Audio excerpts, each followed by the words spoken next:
So yeah, welcome to this webinar, which I optimistically entitled Post-COVID Planning. You know, we've been focusing on our first steps to COVID secure planning, and now I'm really hoping that what we can start talking about is what happens next. You know, what's the next phase for our industry. I am Sarah Threlfall from Brightspace Events, and I'm from the events industry, largely working in large agencies to start with as an event planner, doing risk assessments there for all of my events. So lots of practical experience and some event safety training there. And then I set up Brightspace Events and still working with agencies and planners to help them with their events. So that gave me a broader range of client experience, broader range of industries, loads of different types of events. So, you know, I've got a really, really solid background in delivering pretty large scale, mostly 2 or 3 day events, you know, abroad in the UK. And then in lockdown, I wanted to stay away from virtual. So I focused on the return to live events the whole way through. And I knew that the secret to that was going to be the health and safety angle.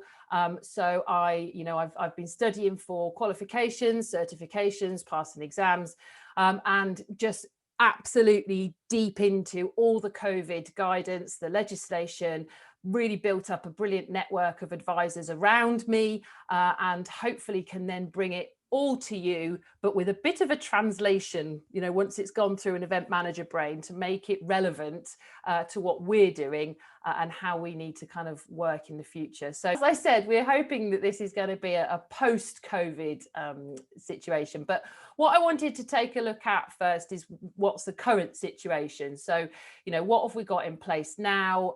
What are we currently working in? You know, what's the framework? So I was on the panel for a brilliant webinar when they first released the roadmap. So that's basically what we've got. And it was with a legislation expert for health and safety, so Raphael Hardy, and also a lawyer. So I was able to kind of access their expertise, and I still do on regular basis, check things with them. And we kind of summarized it in this grid. I think hopefully by now people are quite familiar with it. I am still finding a mysterious 30 floating around with some venues, which is a social limit. As soon as it's a business event, these are the restrictions that we have at the moment. So it's 50% or 1,000 indoors, 50% or 4,000 outdoors. Dinners and everything are included in those numbers, whereas previous legislation treated them slightly differently. And there's a few sort of exceptions and extra things to think about, mainly that, you know, if you're a venue, you can host more than one event. And as long as they're kept separate, then the restriction numbers apply to each event rather than your total capacity in your hotel. This is for England only. So if you're doing things in, you know, Celtic Manor or Gleneagles, then you're going to need to look at their specific legislation. I'm afraid it is different. A big part of our legislation at the moment is that we've got 2 things in place that I'll talk about in a minute. But what we're looking at here, the restrictions, this legislation is currently due to expire on the 30th of June, which I think is interesting and may give us a hint as to what might happen with the next step of the roadmap. But currently this is in place until the 30th of June. Another little kind of positioning angle. So this is what restrictions are at the moment. The 4 tests that go along with moving us to step 4, because that was where we are in step 3. So combined with the roadmap, we've got vaccine rollout, vaccine efficacy, how well it's working, the infection rates in the country at the moment, and any variants. Now, this is a useful slide here because obviously I've put references there where you can find out the relevant information. So if you have a look at it, this is called the coronavirus dashboard. So a shortcut is just to Google coronavirus dashboard. There's a really great, oh, you can't see that, can you? Let me move it over. There's a really great little picture on this right-hand side of vaccination. which is very handy just to check how it's all going. And then if you really want to geek out, you can go into the vaccinations area and check, rollout per day. Is it speeding up? Is it slowing down? Second doses by nation. You can do whole load of stuff. But that's a really useful place for vaccination. And so far it's going brilliantly, much better than anyone could have expected. So we're doing well on that one. Vaccine efficacy, putting variants to one side, vaccine efficacy, generally speaking, again, is thought to be much higher than they were hoping. So that's a really positive sign. The impact on deaths and hospitalizations based on previous variants, it was quite pronounced. So they were comfortable to start saying that there was an efficacy rate around the 80 to 90% for some of the variants. So, and they weren't expecting anything more than about 60, I think, when they started looking at vaccinations, or that's your average efficacy. So efficacy of vaccines, variants aside, is really good as well, much better than expected. The infection rates in the country at the moment, again, we can use the dashboard for that. So if you go slightly further down, you can pull up the case numbers, and these are per 100,000. So it allows you to compare region by region. You can get quite narrow with your search, or you can be in an upper tier authority or a local tier authority. What's happening at the moment, which is all over the media, so hopefully won't be a surprise to anybody, is that the case numbers are rising quite sharply. We're up 20% from the last 7 days at the moment.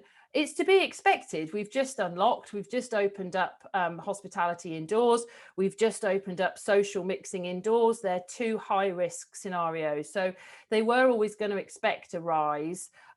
However, next point, which is the variant, I don't think they were expecting it to be this big. But this is why they've put in the 5-week delay between each step, so that they can really keep an eye on what happens with the infection rates. The other figure that's important is the patients admitted and the deaths, because what we're hoping, we don't have enough data on it yet, but what we're hoping is that the vaccination will massively sever, I think that's the word that Boris used and I liked it, the link between a case and a hospitalization or a death. Because once we can do that, then the case numbers are much less relevant, and therefore, much less scary. The key thing here is that we've got to focus on the people who get severe illness or die. That's the thing that really bumps it up, the risk rating. Unfortunately, at the moment, patients admitted is now catching up with that caseload with the new variant. So that's something that everybody is keeping a very close eye on at the moment. The deaths, that looks scary, but it's because it's a ridiculously low number. So at the moment, it's not a very reliable percentage. But as we know, there is a delay. There's always a 2 or 3, it's usually 3 to 4 weeks really, between case numbers starting to rise significantly and the impact on a death rate, just because of the way the illness behaves. So this is a brilliant place just to check in and just to keep your eye on what's happening. This map is great because you can see locally, where is head office for your client, where is the venue, and sort of narrow down if it's a hot spot or not. So currently we don't have local legislation restrictions. We have local guidance that's different. So, there was this whole hoo-ha, wasn't there, earlier in the week about the government issuing new guidance and not telling anyone. So that was helpful. But, the main thing is they haven't changed legislation. We're all still national from a restrictions perspective there. Oh, I went on about that a lot longer than I was expecting. So the variants, now this is the 4th test, and it's the most unknown test, because it is much harder for us to we can control the vaccine rollout. The vaccine efficacy, I suppose we can't control, but at least we can watch it, and infection rates we can watch. But the variants are where everything becomes very shaky. There is obviously the Indian variant that's popped up at the moment. It's drastically outperforming. That sounds too positive, doesn't it? But it's drastically outperforming the other variants at the moment in terms of R rate. So it's expected that it's not going to take long before it's very much the dominant variant in the UK. It is I'm not going to quote any statistics because there's not enough data, but it is thought to be massively higher in terms of transmission. And anecdotally, yesterday they did actually release some scientific stuff that it does have quite an impact on your vaccination efficacy as well, particularly if you've only had one. So that's something that is very relevant. Because still, we're up to 40 something percent that have had one vaccination, not two, which is where you really get your benefit, I think, against the Indian variant. The problem as well with variants is that even if you have severed that link between cases and death with vaccination, the more transmission you've got, so the higher your cases, the more likely a variant is to pop up. And then you increase your chances of a variant being what they call vaccine escape variant. So although cases, if they're not linked to deaths, they're less relevant, the general transmission is still important because we need to keep it low to reduce the risk of a variant popping up. So I hope that kind of explains a bit about why we need to be so focused on these 4 steps as we move forward. And, as event planners or venues, it's really helpful for you to be up to date yourself with what's going on with these tests, because the government can be a bit slow, we found. So, right, legislation, let's cover that off in terms of what we've got now and what we think might happen in the future. At the moment, we have specific coronavirus legislation, and it mandates that organisers or managers do a risk assessment and take reasonable measures to limit the risk of transmission. So this is the STEPS legislation, and it's, as I said, due to expire on the 30th of June. We absolutely expect it to be replaced by more coronavirus legislation, and this particular risk assessment requirement has been in all previous versions. So again, we're kind of expecting it to carry on.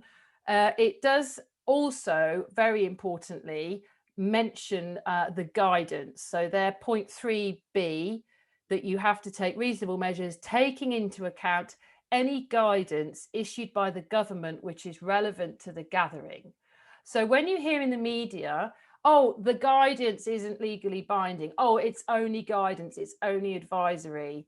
If we're dealing with a gathering, which we are with an event, that statement is not necessarily true. It's not been tested in court yet, so I can't give you a black and white. However, the legislation refers to the guidance, which for me and for everybody in the health and safety world gives it a fairly rock solid standing. If you were to go against that guidance, you could be then in breach of this law. If you're in breach of law, then you're talking about prosecutions and fines and all sorts of horrible stuff. So that's what's in place at the moment. The definition of gathering organiser is a lovely circle because it says it's the person responsible for organising the gathering. Thanks for that. Again, not being tested, so we don't know who that is. I think everybody in these situations, who's the organiser. It might be someone else's name on the contract, but the person who is organising the meeting or the event is the person who's responsible. But equally, it says, or as the case may be, the manager. It doesn't say, fixed either or. And the manager is the management of the premises on which the gathering takes place. So for me, that just means it's a joint effort. It's too grey to really distinguish who should be doing this. There must be a risk assessment, and it falls on both planner and venue. The other legislation to be aware of is that we've got additional health protection regulations, and that's what gives the local authority the power to come and shut down events with no notice and no reason other than a concern for public health. So there is an appeals process, and there's guidance that suggests they don't just come in and shut things down. They work with organisers, but still that the power legally is there. That's enforced at the moment until the 17th of July. So that weirdly goes beyond the normal steps legislation. So big events, the first event in a venue, or the first big event in an area, need to be particularly wary of that, because it ultimately comes down to that individual's perception of, is what you're doing a risk to public health or not? They have their own individual agenda. If they're director for public health for Northampton, they don't want an outbreak. God, it would be terrible for them. So, there's possibly going to be some quite risk averse, and it's not uniform. So something that gets the go ahead in one LA would be refused in another LA. So that kind of requirement or power that they've got is very relevant for us as we start planning for the future of COVID safe post-COVID events. So the guidance that we've got that was referenced in that legislation can all be found in the Working Safely During Coronavirus website. It's a very detailed website that my link isn't working. Let me just double check that one. Bring it up for you. And it includes sector-specific guidance for a lot of things that are actually relevant to us. Hotels and guest accommodation is a specific one here. And then visitor economy is what includes the business events guidance. But there's lots of crossover. If you're a venue, but you're putting on a concert, then you've got some performing arts guidance to reference. If you're a venue who has a restaurant, then you've got restaurant guidance. If your event is outdoor, or an element of it is outdoor and involves a build, then you have outdoor guidance there for the construction industry. So there's a lot of relevant information. I would strongly suggest that you nominate someone in your organisation to get familiar with this, so that they can spot when it changes. They do issue updates, and they issue updates a lot. We're expecting the next one on the 14th of June or before, hopefully, in relation to the next step. Talk about that in a minute.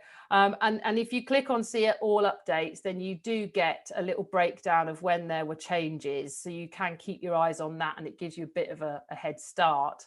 So that's the guidance that's referenced.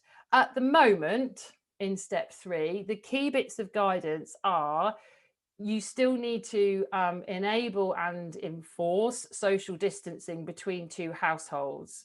So even though you're allowed to have 30 people in your back garden, that's fine. Those 30 people are expected to distance between the households. Same with business events. You can have up to 1,000 people indoors, but they still need to socially distance from each other. So that's a step 3 guidance. The important thing about social distancing is that the review that the government are promising about social distancing is not linked to the restrictions that are lifted. The restrictions are one thing to do with numbers, who can say, who can legally gather. If they do or don't need to socially distance is a separate issue. They've said they're going to issue a review around step 4, but no definite. The other thing is that face coverings legislation is separate legislation. It's not included in the steps regulations, and it's not included in the regs 3 where the LA stuff is. It's a separate piece of legislation. So again, they're not going to necessarily all happen at the same time.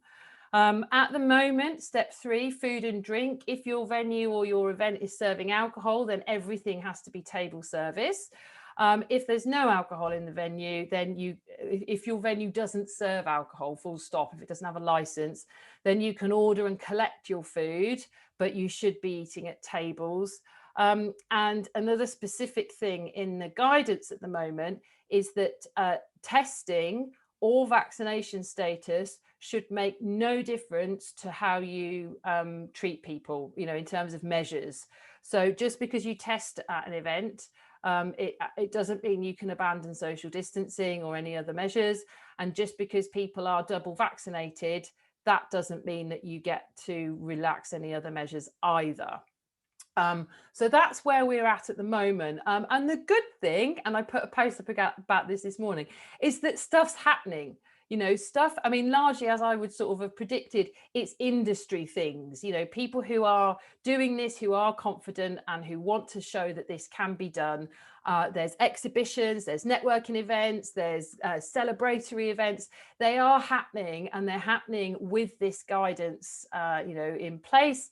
So it can definitely work at step 3. So that's where we are at the moment. Now, the other thing that we need to be aware of is current regulations that are in place are also the Health and Safety at Work Act associated regulations. So the Management of Health and Safety at Work regs 1999, they give us a legal responsibility to risk assess any risk in our business. They are across that applies across the UK, and it's been in place since 1999. So, and what's interesting is that the very first sort of prosecution, well, it didn't get that far, but the first official action, shall we say, from the HSE against COVID breaches was in August, and it was ironically at the DWP. So the HSE went in and did an inspection, found that there was no social distancing, there was a complete lack of any kind of COVID measures in the DWP, and they actually investigated under the Health and Safety at Work Act, under a breach of that, not the coronavirus legislation. They just focused on the existing legislation. And we know that's not going to go anywhere, that even if they remove the coronavirus legislation, the Health and Safety at Work Act is still there. And this is the bit that says you have to record your risk assessment down. So, I mean, I've kind of referred to it throughout, but what do we think is actually going to happen beyond the 21st of June? Well, for the first point, it is sounding increasingly likely that date is going to change. It certainly, the Prime Minister has given himself a bit of wriggle room and started to say that he can't guarantee that that's going to happen. There used to be an accompanying statement about the data gives me no reason to suspect I can't, but he seems to have dropped that this morning. I don't know, it might just be that I'm reading different reports, but so there's a possibility that date will move. I hope it just moves a couple of weeks, just so we can see if that link between cases and deaths is still there, because that's what's missing at the moment. We don't have enough vaccination data to see if they're effective against death, against the new variant.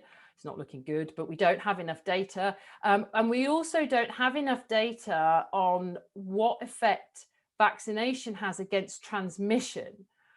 We know that we're fairly confident that if you got COVID, even though you'd been double vaccinated, you wouldn't be very ill. The chances are you would have a very mild illness result. That's what we're aiming for with vaccination. What we don't know is, can you still pass that on to somebody who's maybe not vaccinated and who could still have a catastrophic outcome? So we're still waiting for that. So I opened up my crystal ball and I gave it a rub. It's getting very grubby because I have to look into it a lot. So this is all just my opinion. None of this is fact, okay? And these are the kind of key things that I see happening in the future. So we will have more data on that vaccination impact.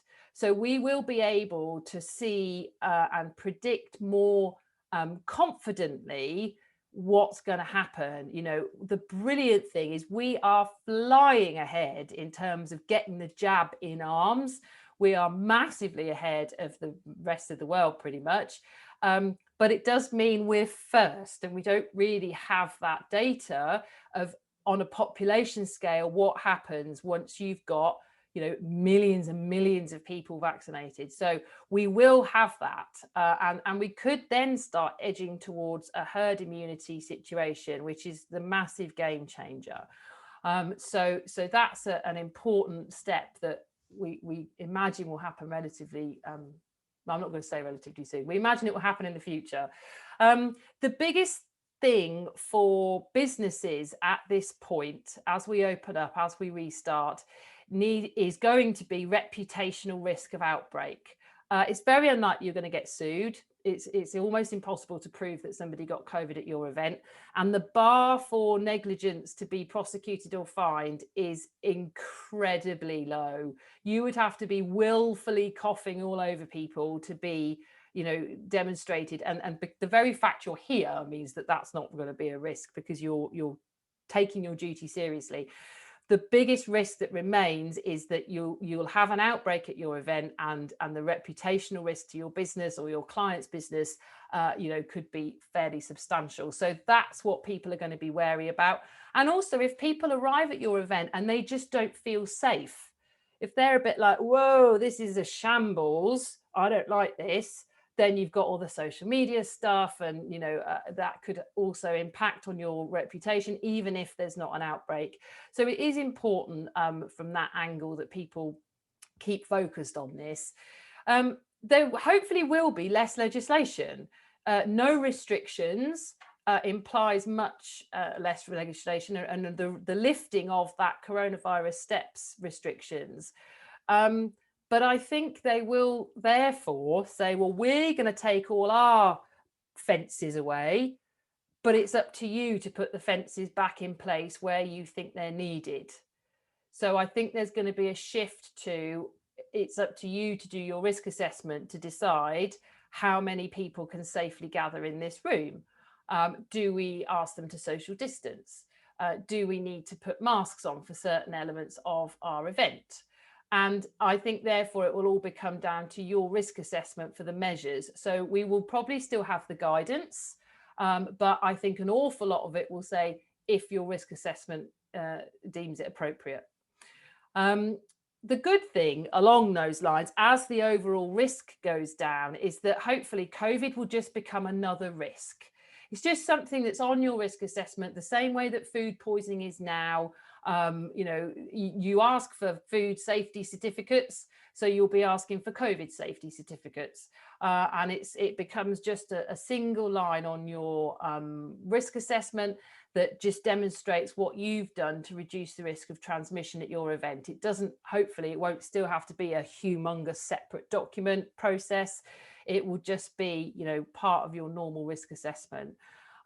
So as a result, the idea obviously is that all the measures become a lot less obvious, but you still need to do the work behind the scenes to demonstrate why it's still safe.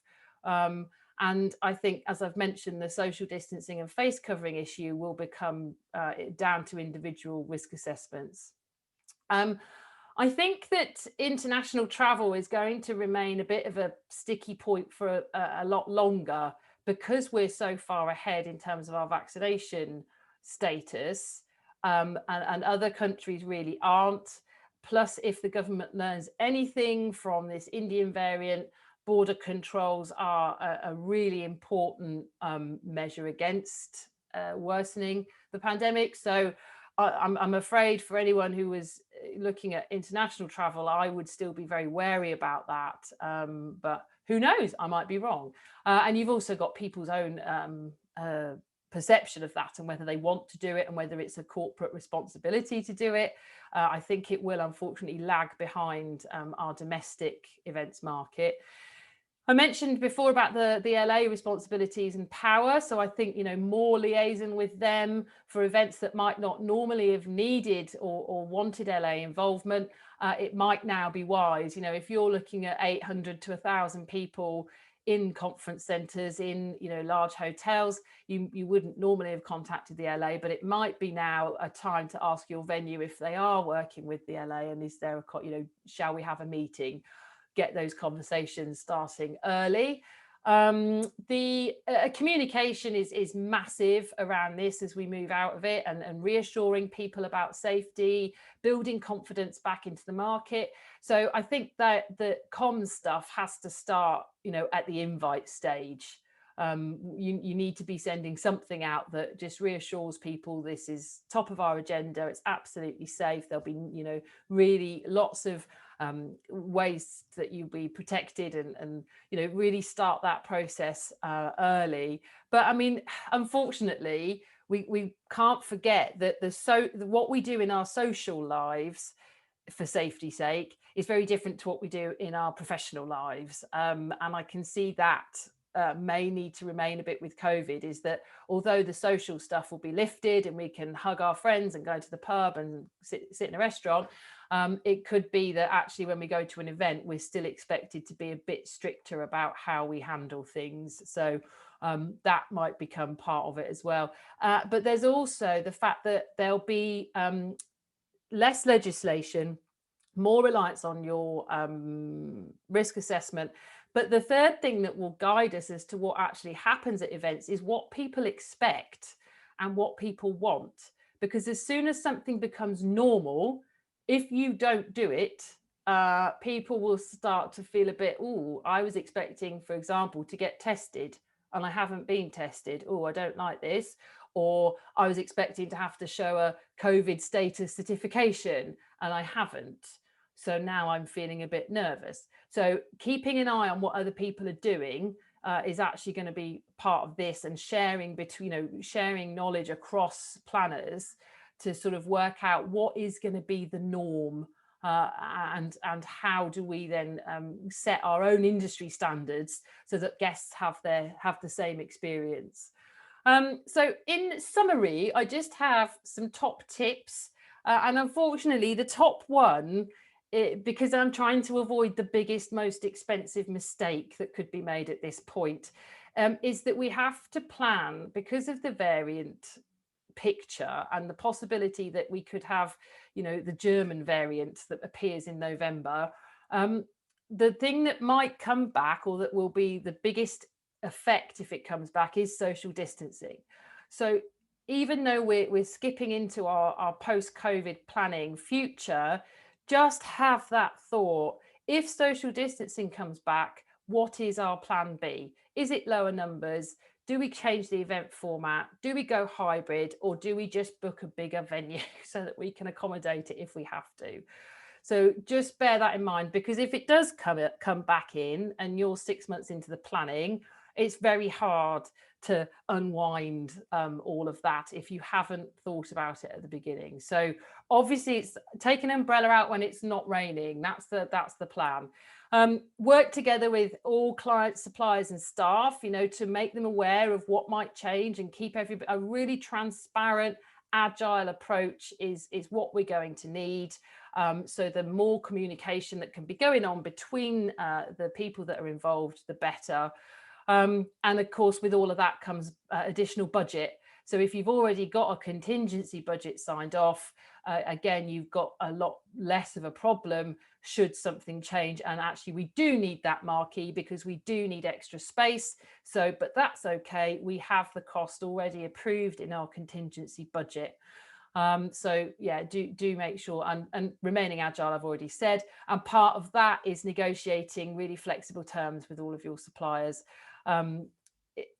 It's not, it's hard. You've got to balance it. The suppliers are desperate in the same way we are desperate. They've had, to survive through these lengths, and some may not be in a position to extend flexible terms, but it's your responsibility really to ask for them and to make the most of what you can there. I've mentioned before, but keeping up to date on the guidance, make sure that someone's familiar with it so they can spot when anything changes.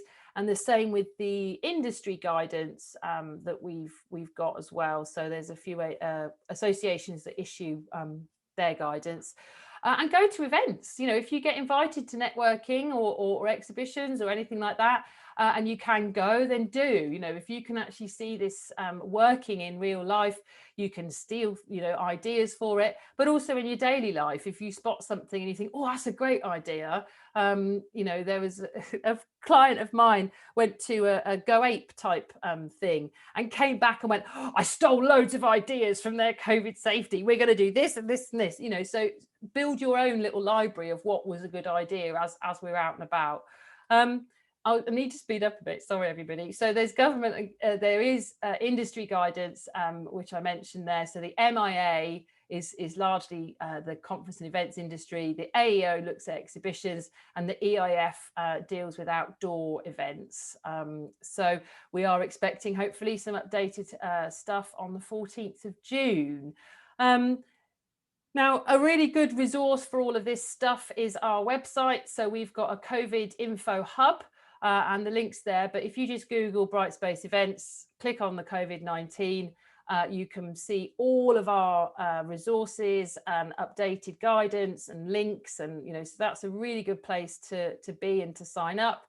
And we also offer 2 training courses for this. So one is targeted for planners who are doing risk assessments, who are carrying out those, those activities. And it goes into a lot of detail about how you do that. And that's a combination of online and then a live workshop. So there's that kind of full course, it ends up being called. But we've also got a much shorter, much more overall summary, which is an introduction to COVID security and where we might be going with it.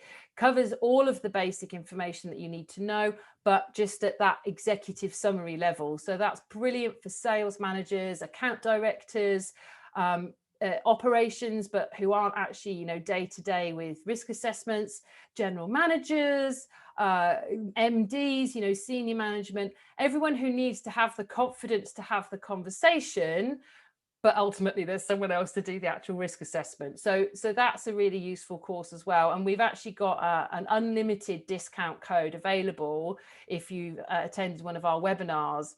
So if you use the code webinar30, then you can access a 30% discount on that awareness course. And you can use it as many times as you like, to train up your team and also to train up your network, your suppliers. You could then put on your proposals.